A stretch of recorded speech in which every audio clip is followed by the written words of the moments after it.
एका ठिकाणी तथागत भगवान बुद्ध म्हणतात की निसर्गाचा समतोल ठेवण्याचं महत्त्वाचं कार्य हे माणसाचं आहे, कारण माणसाकडे विचारशक्ती आहे.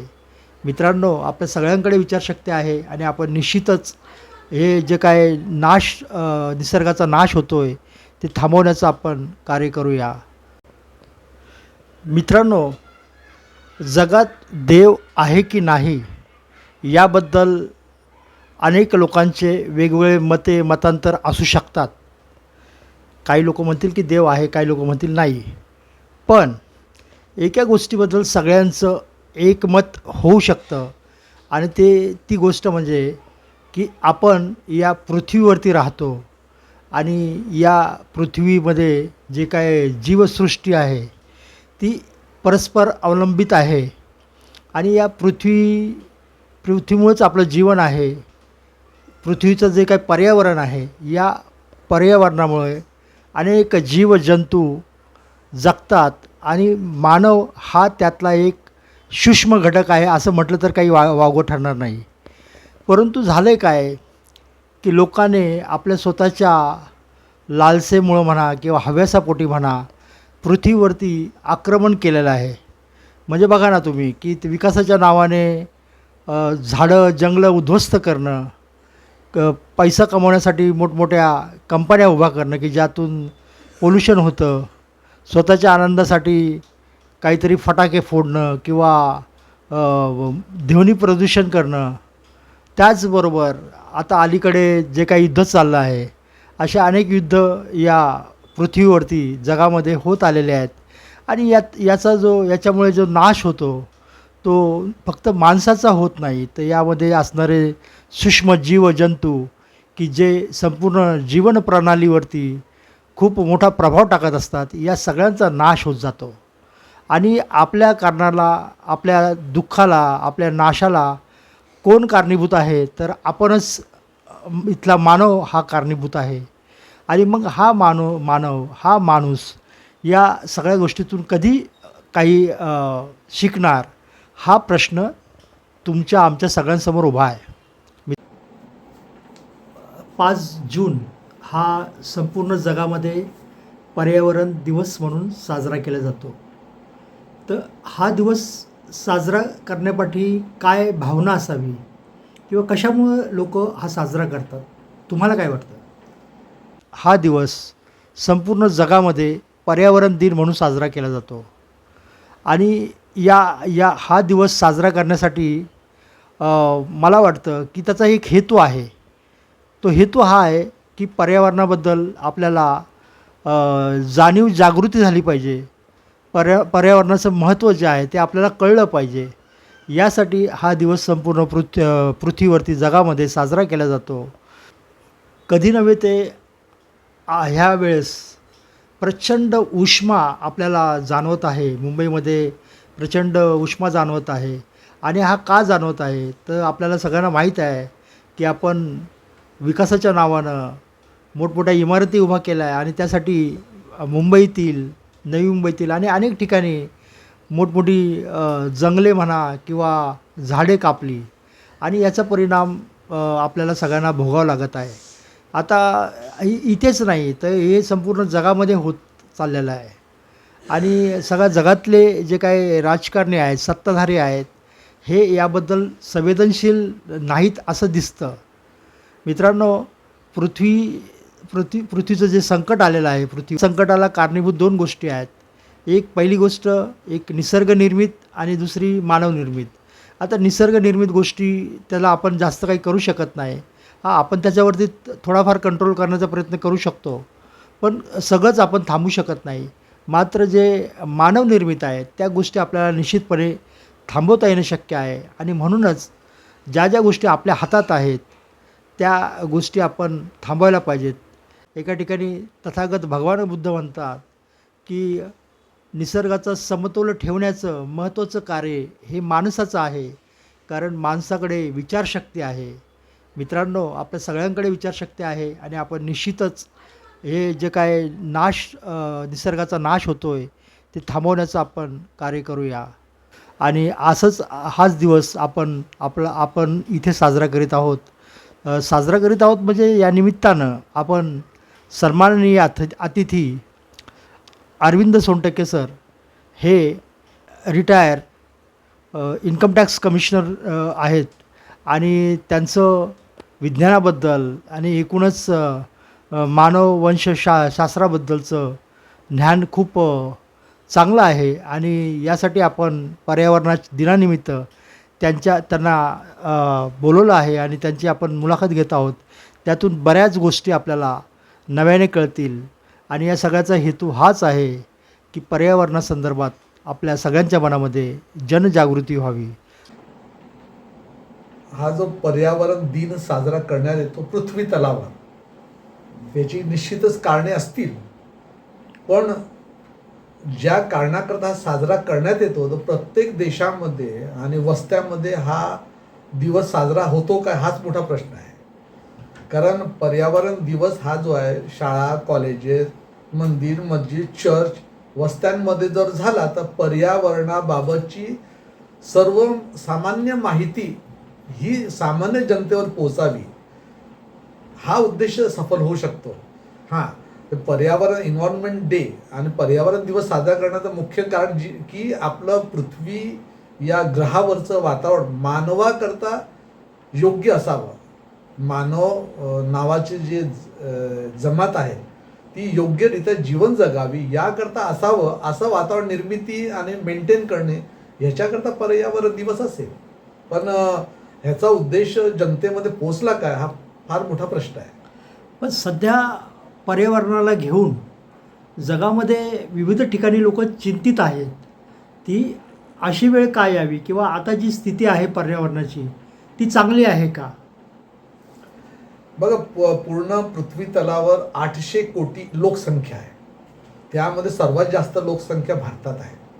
आपण मुंबईत बसलेलो आहोत आणि 100 वर्षापूर्वी जर विमानातून आपण मुंबई बघितली असती तर आपल्याला सर्वकडे हिरवगार जंगलं दिसली असती, मॅनग्रोव्ज दिसली असती.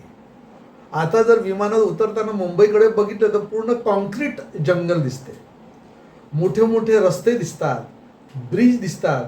म्हणजे कार्बन डायऑक्साईड शोषून घेणारी यंत्रणा म्हणजे आपले वृक्ष, झाडं आणि छोटे प्लांट्स हे दिसतच नाही. तर हा जो कार्बन डायऑक्साईड आहे, मिथेन आहे, नायट्रस ऑक्साईड आहे, हा पर्यावरणामध्ये याची खूप वाढत आहे. आणि हे नायट्रोजन कोण सोडतं? मिथेन जे आहे किंवा कार्बन डायऑक्साईड आहे हे यंत्रामधून येतं. आपल्या ज्या कारवाया चालू आहेत, आपली वीज निर्मिती, चंद्रपूरला गेला तर वीज निर्मिती कोळशामुळे होते. कोळसा तुम्ही जाळला तर वातावरणामध्ये कार्बन डायऑक्साईड जाणारच. म्हणजे कार्बन डायऑक्साईड निर्मिती करता जबाबदार आपण वीज निर्मिती करतो कोळसा जाळून. आपण ज्या कार आणि वाहन आहेत त्याच्यातून निघतो, मानव निर्मित. आणि मोठ्या मोठ्या बिल्डिंग झाल्यामुळे तिथे त्या ठिकाणी जे हिरवंगार जंगल होतं, जंगल म्हणजे जे झाडाचे पानं जे फोटोसिंथेसिस प्रक्रिया करतात आणि फोटोसिंथेसिस म्हणजे वातावरणातून कार्बन डायऑक्साईड शोषून घेणे, जमिनीतलं पाणी शोषून प्रत्येक पानाचं पोचवणारं जे झायलेम आणि फ्लोएम आहे ते, आणि त्यातनं बाय प्रॉडक्ट म्हणजे ऑक्सिजन. आता ह्या प्रक्रियेमध्ये जंगलच महाराष्ट्रात कमी झाली. तर या क्षणाला इथून तर विदर्भ असो की चंद्रपूर असो की कोकण असो, मराठवाडा असो, प्रचंड उष्णता, ही उष्णता जवळपास 48 डिग्रीपर्यंत गेलेला आहे, जे की हे 5 डिग्री कमी पाहिजे. म्हणून हे पर्यावरण दिवस जर साजरा केला तर कमीत कमी सामान्य विद्यार्थ्याला, जनतेला, गरीब माणसाला, श्रीमंत माणसाला निसर्ग जपण्याची मी म्हणे कर्तव्य नाही. निसर्ग जपलं तर मानवता जगेल आणि निसर्गाला जपलं नाही तर मानवता संपून जाणार. तर याच्यामध्ये 2 गोष्टी आहेत. एक तर हे जे काही क्रायसिस आपण जे म्हणतो, संकट आलेलं आहे, हे संकट मानव निर्मित आहे की निसर्ग निर्मित आहे, याबद्दल तुम्ही काय विचार करता? हा खूप महत्त्वाचा प्रश्न आहे की पृथ्वीचा जन्म 4.54 बिलियन इयर्स झाला. साध्या भाषेत जर म्हटलं 45,000 लाख वर्ष झाले.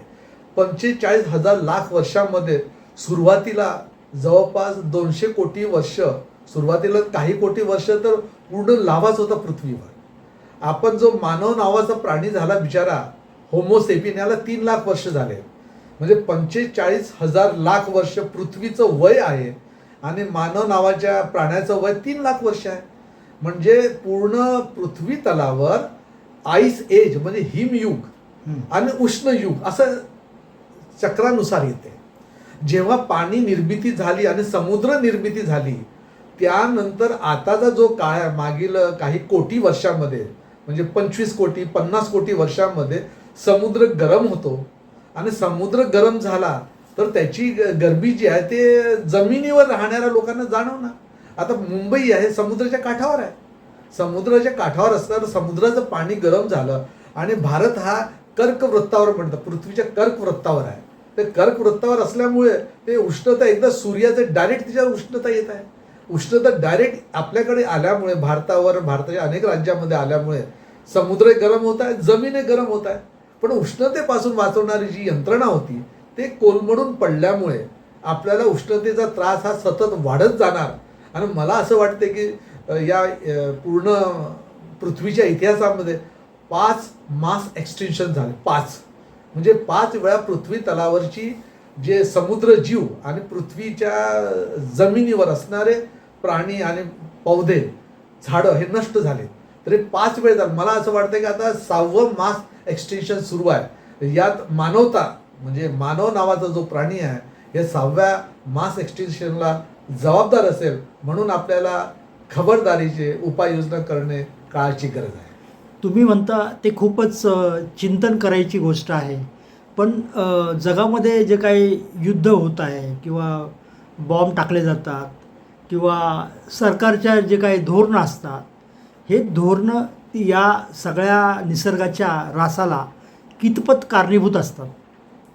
तुम्ही एकदम म्हटले बरोबर आहे. जसं मी एकच मास एक्सटेन्शन सांगेल, 252 मिलियन इयर्स म्हणतात त्याला. परमियन एंड म्हणतात त्याला. त्याच्यामध्ये 96% पाण्यामधले जीव आणि पृथ्वी तलावात जे बारीक बारीक जीव होते किंवा छोटे मोठे जीव होते ते संपून गेले. आता याचा अर्थ त्यावेळेला कारण काय होतं, सायबेरियामध्ये जे ज्वालामुखी आहे वोल्कॅनोज, ते वोल्कॅनोज निर्माण झाले सायबेरियामध्ये. आणि ते सायबेरिया त्यावेळेला जे काही आपलं खंड असेल, मातीचं खंड किंवा जमिनीचं खंड होतं, त्या खंडावर सर्वकडे लाव्हा झाला. आणि त्यावेळेला जवळपास 10 लाखो वर्ष पृथ्वी तलावरचे आणि समुद्रातले जीव संपून गेले. हे मास एक्सटेन्शनचं एक उदाहरण दिलं. अजून एक उदाहरण, 5वं मास एक्सटेन्शन केव्हा झालं, जेव्हा 12 किलोमीटर क्षेत्रफळाचा ॲस्टेरॉइड प्रचंड मोठा दगड पृथ्वीवर आदळला. आणि त्यावेळेला जो डायनासॉर सर्वात मजबूत सर्वात कठीण असा जो होता तोही नष्ट झाला. म्हणजे जेव्हा निसर्गाच्या कारण घडते तेव्हा डायनासोर नष्ट होऊ शकतो, तर मानव काय चीज आहे. आता निसर्ग सुद्धा आपल्याला साथ देईल का अपेक्षा करण्यात चुकीचं गैर आहे. निसर्गामध्ये जर आता ज्वालामुखी वोल्कॅनो जर आले तर त्याला मानव थांबवू शकत नाही. निसर्गामध्ये जर भूकंप आलेत त्यालाही मानव थांबवू शकत नाही. पण जे बचावात्मक कारण आहे, म्हणजे तुम्ही जर युद्ध आणि सरकार म्हटलं, आता युद्धाचे कारणे म्हणजे हे थांबवता येतात आणि सरकारची धोरणे तेही थांबवता येतात. की जिथे जिथे निसर्गामध्ये जे मी वृक्ष म्हणजे जंगल तोड, सरळ सरळ जंगल तोड सुरू आहे, ती जंगल तोड जर थांबवली तर कार्बन डायऑक्साईड याला शोषण करण्याची प्रक्रियेला आम्ही मजबूत करत आहोत. ते हे मानव निर्मित जे कारण आहेत त्यालाही नियंत्रित करण्याचे अधिकार सरकारला आहे. जनता काय करू शकते? जनता जर स्वयं जागृत असेल तर ती करेल, नाही तर सरकारला करायला पाहिजे. याला सरकारी धोरणे जबाबदार आहेत. आणि विश्वामध्ये म्हणजे पृथ्वी तलावर जेवढे मोठे देश आहेत त्यांनी सुद्धा हा पर्यावरणाचा समतोल राखण्याकरता युद्धासारखी परिस्थिती निर्मित न करता पृथ्वीवर कसं कार्बन डायऑक्साईडचं जंगल जे शोषण करतात या जंगलांना मेंटेन करून आपण इथे ऑक्सिजनचं प्रमाण ठेवावं आणि मानवतेला 1-2 लाख वर्ष तरी इथे जगू द्यावं अशी आपण अपेक्षा करूया. या पर्यावरण दिनाच्या निमित्तानं एक लोकांना तुम्ही काय आवाहन करू इच्छिता?